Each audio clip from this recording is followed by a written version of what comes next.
शिक्षकांचे नाव श्री योगेश ठवारे सर. माझ्या शाळेचे नाव श्री केशवराज बाबासाहेब विद्यालय. माझ्या कवितेचे नाव मैत्री प्रेम आहे. जीवनाच्या वाटेवरती सुख दुःख येतात आणि जातात. जीवनाच्या वाटेवरती सुख दुःख येतात आणि जातात. मन मोकळे कुठे करावे या गोष्टी हृदयात राहतात. मन मोकळे कुठे करावे या गोष्टी हृदयात राहतात.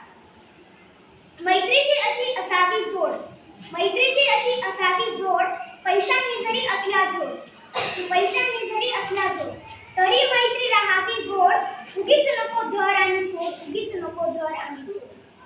आणि हो, मैत्रीमध्ये श्रीमंत आणि गरीब कळत नाही. मैत्रीमध्ये श्रीमंत आणि गरीब कळत नाही. मन मिळाले की एकमेकांशिवाय करमत नाही. मन मिळाले की एकमेकांशिवाय करमत नाही. आणि हो, नसते मैत्रीला कुठलीही जात पात. आणि हो, नसते कुठलीही मैत्रीला जात पात. ती ठेवली जाते बंद